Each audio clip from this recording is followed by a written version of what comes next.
Hello again and welcome to my session where you're going to learn oral medicine and radiology with me, Dr. Vasavi. Today's session is going to be on patient examination. If you haven't already watched my previous video, then allow me to introduce myself. I'm a specialist in oral medicine and radiology. I have been working as a reader in the Department of Oral Medicine and Radiology, and I have a teaching experience of over 13 years now. I am a learning and development specialist. I am an academic success coach for dental students. I am also a business and transformation coach for dental professionals and academics. So a quick recap of what was done in the previous session. We had history taking, where we saw history taking is a very important part of any clinical encounter, any patient who comes to you, and it is a higher order learning. So it means that any clinical activity that you undertake is heavily dependent on the knowledge that you have acquired in your first and second year of BDS. So this involves not only your knowledge aspect but also your attitude and your skills, your clinical skills, preclinical skills. All of them are going to be put to test here, they're going to be put to use here, and it is a vital part of clinical practice. Now, what are the objectives of taking a case history is the most important being establishing a professional relationship. Then you're getting information on patient's history.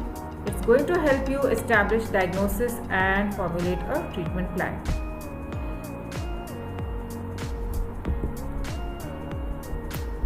A quick recap of what are the steps in recording case history. So you record demographic details first, which includes the patient's name, age, sex, occupation and their address primarily. Then chief complaint, the history of presenting illness. You also need to record in detail their medical history, dental history, personal history, social and nutritional history as well. This is followed by a detailed examination, and then after this you're going to formulate your diagnosis, your differential diagnosis. Then prepare a list of investigations, write down a treatment plan, deliver the treatment that the patient requires, and then continue with follow-up. So treatment plan also includes referrals. Now, a very important part of a dental practice is infection control, because we are directly working in the mouth and we are exposed to oral fluids.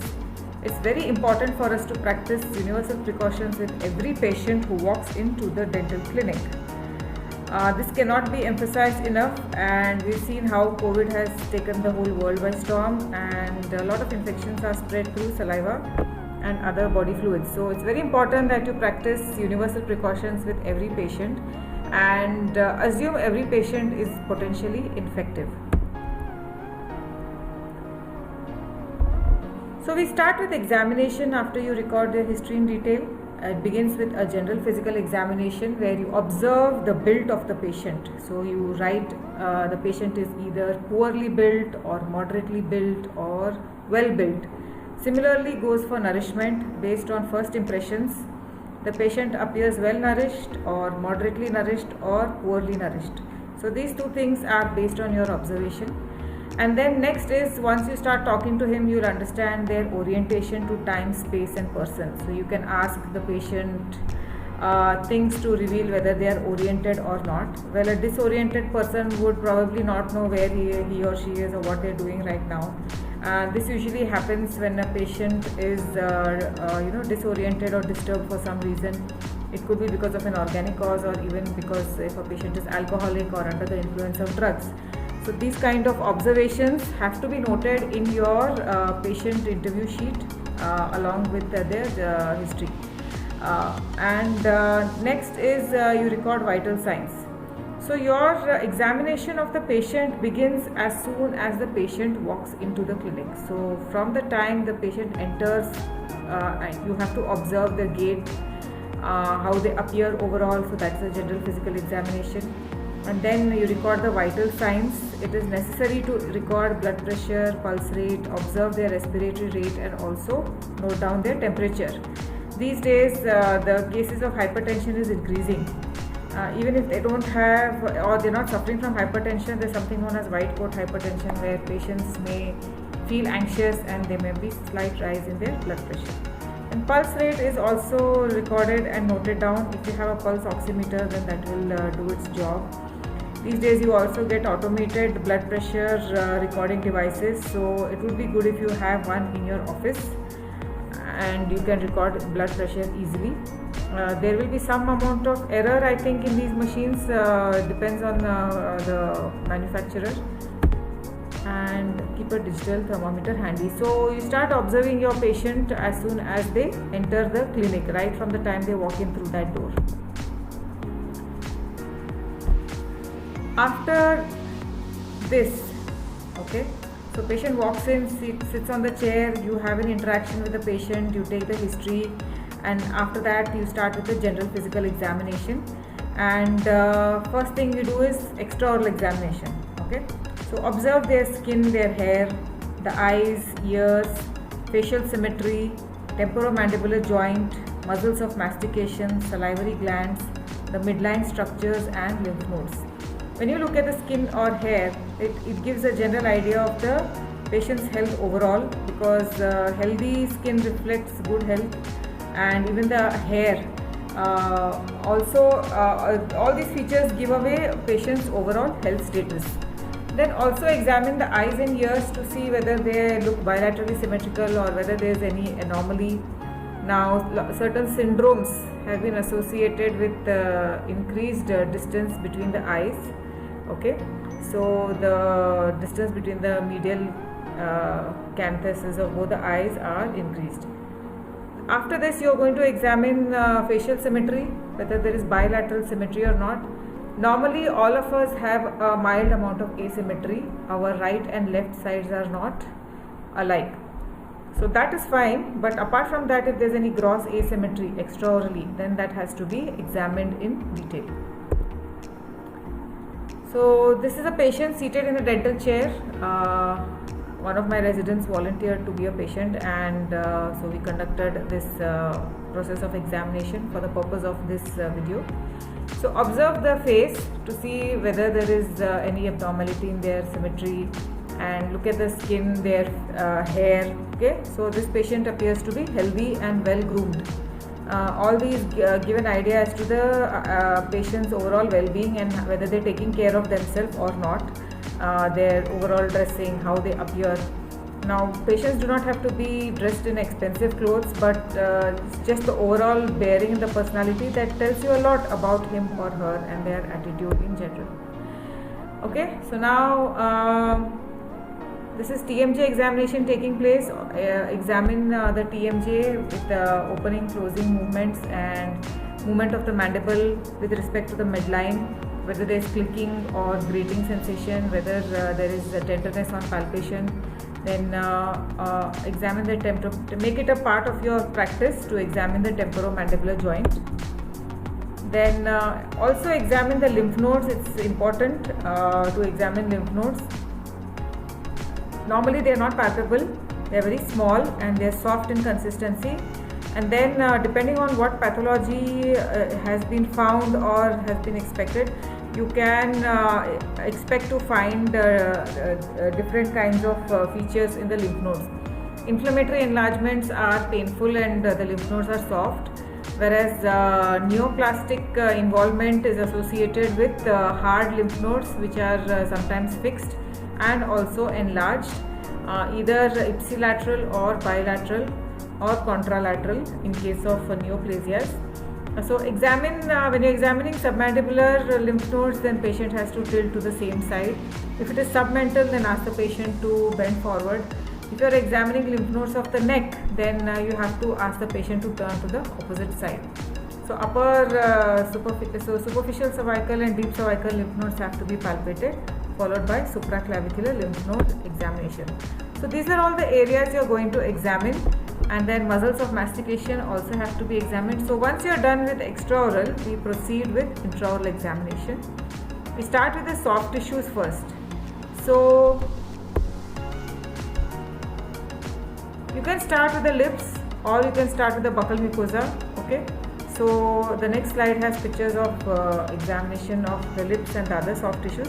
So here we are looking at the buccal mucosa. Okay, the right and left. If you want to observe the vestibule, ask the patient to close the mouth slightly so that you are able to observe the vestibule. So examine the buccal and the labial vestibules of the maxillary and the mandibular arches, and look for any change in color, in consistency, and also whether the patient is able to open the mouth wide or not. So here it appears to be healthy oral mucosa. It has a uniform pinkish to reddish color in some areas. Then in some patients you might find melanin pigmentation, especially if it's a dark skinned patient. Also melanin pigmentation is seen in patients who are chronic smokers, and there might be certain systemic diseases also which are associated with melanin pigmentation. So make a careful note of all that you observe during intraoral examination. Okay, so this is examination of the tongue. So ask the patient to stretch the tongue outside, look at the dorsal surface. Then ask the patient to lift up the tongue and look at the ventral surface. So while you are examining at the ventral surface, also look at the floor of the mouth, and then look at the lateral borders of the tongue. So this is how you examine the tongue. By doing this, you are examining all the surfaces and also the floor of the mouth. When you are looking at the floor of the mouth, look for pooling of saliva. That's a normal healthy sign. It means there is sufficient amount of saliva being secreted from the submandibular as well as the sublingual glands. Okay, and then you can take this one step further and depress the patient's tongue and ask them to say ah, so that you can look at the posterior wall of the oropharynx. So make that also a part of your examination, to look at the posterior wall of the oropharynx. So this was examination of all the surfaces of the tongue. So once again, here we observe normal mucosa. Okay, so there is nothing found here on the lateral borders of the tongue. Dorsum also appears fine. It is you will find a uniform distribution of filiform papillae. Looks like a carpet because they are small finger-like extensions. Fungiform papillae appear small pinkish domes.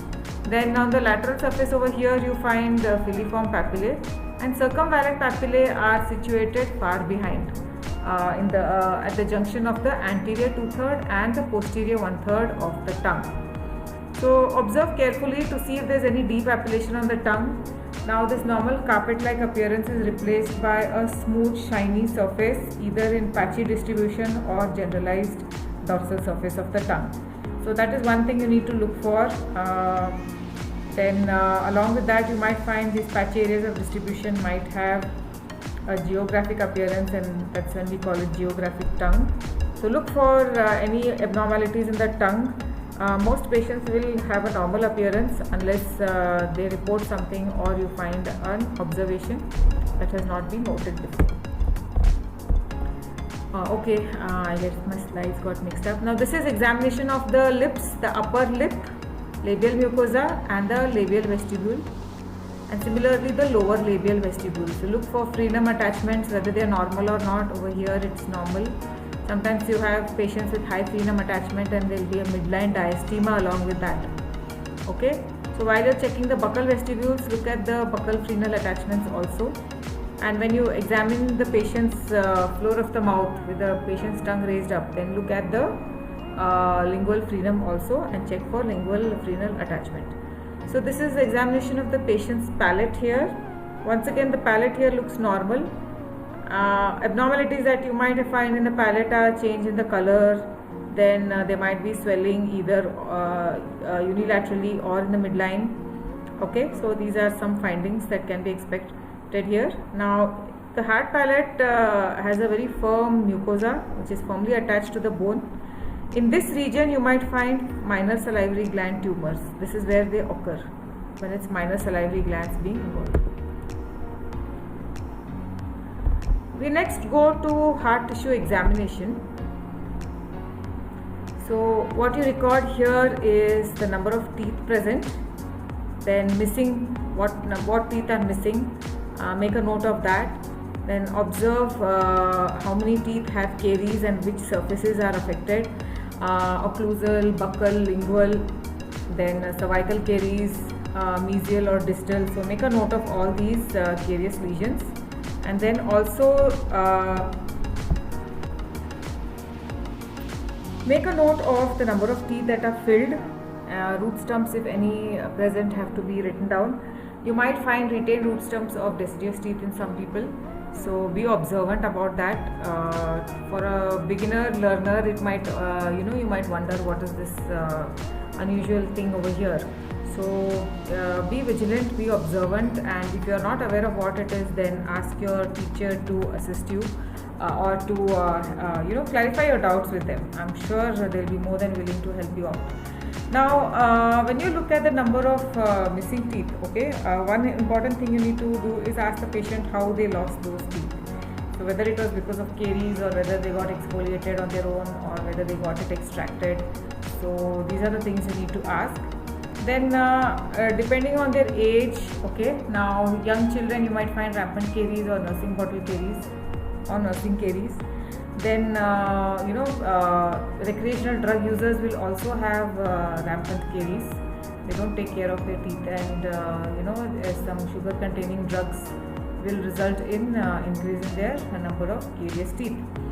Then a higher number of caries or filled teeth also mandates that you take a nutritional history to find out why they are having so many carious teeth, whether it's their food that they're taking or whether they have increased susceptibility to caries, their diet, their oral hygiene habits. All these things you need to ask. Then fractured teeth and associated history of trauma has to be explored. Then discolored teeth. Now teeth which are discolored may be discolored either because of caries or because of staining, intrinsic or extrinsic staining. Then teeth which have become non-vital following trauma, especially in the upper anteriors. You find a lot of people, quite a good number of people I have seen, patients who have either one or more teeth in the upper anterior region which are discolored.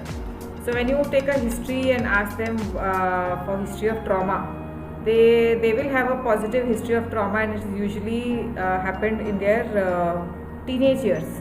So they've had a fall there, and this happens usually before the apex is closed.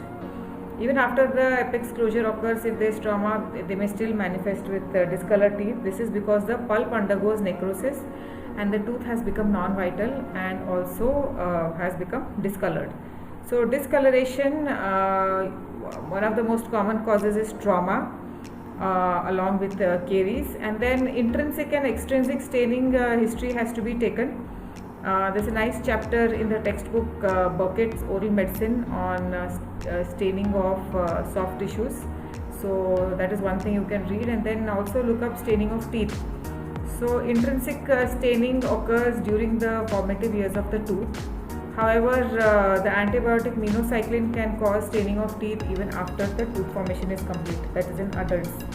So if a patient is taking minocycline treatment for a long period of time, that is usually in acne vulgaris they are given. So these patients may have discoloration even if they are older ages after the tooth formation is completed.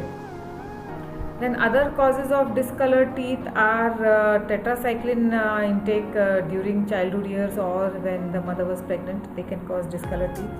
Then environmental cause also includes fluorosis. Now depending on where you are situated, if you are living in an area which is endemic fluorosis chloride belt, then you might expect to see patients with varying degrees of fluorosis. So milder versions will show chalky white appearance, and the most severe versions will have deep brown pigmentation, and also they may have disfigured or malformed teeth. Then make a note of the position of teeth, whether it's correct or not. Sometimes you might find that teeth are malpositioned or there's transposition. The two adjacent teeth have shifted spaces, and then make a note of occlusion. Occlusion is important because we spoke about TMJ and muscles of mastication earlier. So malocclusion can predispose a patient to developing TMJ disorders or problems in the muscles of mastication. So if you look at this patient's picture here, there is an edge-to-edge bite, and also the molar relation is changed. It appears to be a class 3 molar relation. and there's an edge-to-edge bite. So it's not only the molar relation that you need to be looking at, you also have to look at the canine relationship and the relationship of the anteriors. So this patient has a edge-to-edge bite. So edge-to-edge bite can eventually cause problems in even the periodontal status of the teeth. So you have to also conduct a periodontal examination. Look at the gingiva and the teeth. So for the gingiva examination, the things that are recorded are color, contour, consistency, then recession, pockets, bleeding on probing. Okay. Now color in many textbooks has been described as coral pink. So personally, I think coral pink is not commonly found in Asian populations, in some Asian populations. So if you're dark skinned, then it is unlikely that you'll have coral pink in color. So we will have pale pink or gingiva with melanin pigmentation is what we can expect to find. Then contour is how it is shaped around the necks of the teeth. Okay, so it is scalloped here. So this portion is scalloped. Then look at the consistency. Healthy oral cavity, healthy gingiva will have firm gingiva. Okay, it's described as firm and resilient. Whereas in patients with periodontitis, the gingiva is swollen and edematous. Okay, and the colors also change there. It may have a bluish tinge, and it is swollen. So consistency is altered. Then recession may be seen in patients with periodontal disease, and also in the elderly where recession is a feature of aging. Then look for pockets. So while you are probing the gingival sulcus, you can use a Williams periodontal probe or any graduated probe and walk the tip of the probe through the sulci of all the teeth. And during this process, if the gingiva is inflamed, it will bleed on probing because inflamed gingiva in the sulcus is friable and prone to bleeding on probing. So look for bleeding on probing. It's a sure sign of gingivitis unless you are applying too much pressure. So do not apply too much pressure, it might cause trauma. We also look for mobility of teeth. What we normally do is take the blunt ends of two instruments, a mirror and a probe, and then push it back and forth to see if there is mobility. Now this patient has a healthy oral cavity, there is no sign of periodontal disease, so there was no mobility found. And mobility is described in grades, grade 1, grade 2 and grade 3. So we will not go into the details of that. And so that is about examination of the oral cavity, okay, and also the extraoral examination. So we have covered general physical examination, extraoral examination and intraoral examination of soft tissues and hard tissues. Now an important thing you need to remember is that we use both inspection and palpation for examination of the head and neck.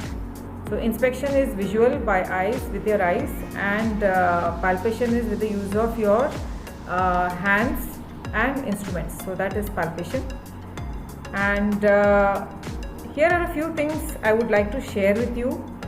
History of presenting illness that we discussed history taking in the last session. So this is history of presenting illness for certain specific complaints. Okay.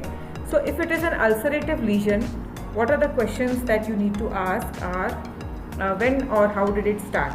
Now such lesions such as malignancies and ulcers which are painless are insidious. They are described as insidious. It means the patient is not aware how it began or when it began. Also ask for history of trauma and addictions to tobacco or drugs. Then whether it is a first episode or recurrent. Recurrences are associated with aphthous ulcers. Then there is another condition called cyclic neutropenia where patients will have recurrent ulcers at certain times of the month. Then the number of ulcers, whether it is multiple or a single ulcer. And also ask for healing. So whether old ulcers heal before new ones come, or whether the ulcer that has appeared has not healed at all, whether they are unhealed ulcers or long-standing ulcers. Now recurrent aphthous major ulcers are long-standing ulcers, they last for weeks together, unlike recurrent minor. Then also ask whether the ulcer or ulcerated areas have pain or sensitivity to spicy or food or burning sensation while consuming any kind of food, and also whether any extraoral sites are involved. Then you also need to ask about family history of similar problems, then fever, GI symptoms such as diarrhea or bleeding, and joint pains. So each of these, oral ulcers have associations to other systemic diseases as well. So this is going to give you guide you to the diagnosis. However, this presentation we cannot cover all those things. We can do it at another time. And swelling. Once again, for swelling we ask for onset, duration, progression. Progression meaning whether there has been any change in the size. And associated symptoms such as tooth pain or limitation in movements. And also number and any extraoral sites involved or not. And history of trauma, history of recurrence, and also history of spontaneous resolution. Then for salivary glands, also questions are more or less the same, some of them. Onset, duration, then swelling, where is it present, which salivary gland region you need to make a note of, and its association with meal times. If there is a blockage in the major salivary gland duct, then this swelling, you will find that the patient tells you swelling is increased during meal times and it is painful, and it gradually subsides after that. This is because the saliva is getting accumulated posterior to the duct, the blockage in the duct. Then location of the pain, and then dryness of the mouth, then texture of saliva, pus drainage from the salivary gland ducts. Also ask for history of dry eyes, joint pain, because these are associated with Sjogren's syndrome, where there is also xerostomia. And take a systemic review and family history. What are you going to do if you have a patient with TMJ pain or pain in the muscles of mastication?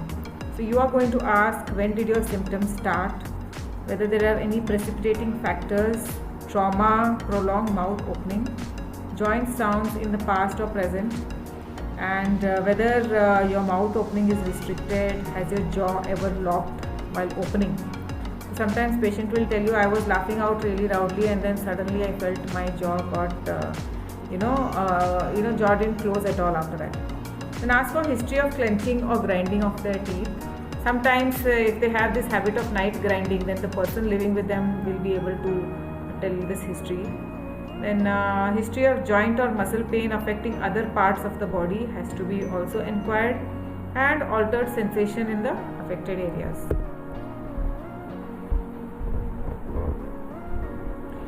So once again, I'd like to reiterate the whole process of recording case history and performing a thorough examination, especially during the patient's first visit, can make or break your the dentist-patient relationship. Then practice universal precautions for infection control, and remember that patients are alert and aware these days. Most of them are well educated. Even if they are not, they know how to use Google. They will definitely look for symptoms and try to correlate and make 1 + 2 = 5 or 6 or 7. So errors are preventable if you perform a thorough detailed case history process and examination. And that is not all. Whatever you have studied in your first year, your second year, all the basics, the oral medicine, oral pathology, all these things are going to help you in your examination and diagnosis. Remember, the eyes cannot see what the mind does not know. So that is why the mind needs to know. So read and apply it in your clinical practice. And while you are in your clinics, while you are a student, make sure you make use of, seize every opportunity you have to record patient case history and perform examination, and ask for feedback from your teachers. Discuss with them, then reflect on your clinical experience with each patient that you work with in any department that you're posted in. So this is what I would recommend for a good learning experience to improve your skills where history taking and examination is involved. So thank you all for watching, and I would like to acknowledge Dr. Pratibha for hosting me, and my residents Dr. Jairaj Malik and Dr. Sridhar who are residents in my department of oral medicine and radiology where I'm working, for helping me take good pictures of the entire process. So if you'd like to connect with me or get in touch, you can write to me. You can also see my website and connect with me through my website. So some of the books we've all been reading for oral medicine are Burkitt. Then there's a very nice book on oral diagnosis by Bricker Langlaise and one more author. And recently I got my hands on a nice book. It's a great book, and it's a new book. It's called Contemporary Oral Medicine. So this is volume 1, where they've described well the examination, patient case history taking and all. So this has totally 3 volumes and it's a great book. So I'd like to recommend students to read this, particularly if you're a resident. I think it's too much for an undergraduate student to be reading, but then great book, yes. Also read Differential Diagnosis of Oral Lesions by Wood and Gose. So these are, apart from the one I showed you, those are 3 other books which are really good, and I strongly recommend that you read those books. So that's it from me now, and I will be signing off, and I will see you again in the next video where I'll be talking about diagnosis. So goodbye and see you again.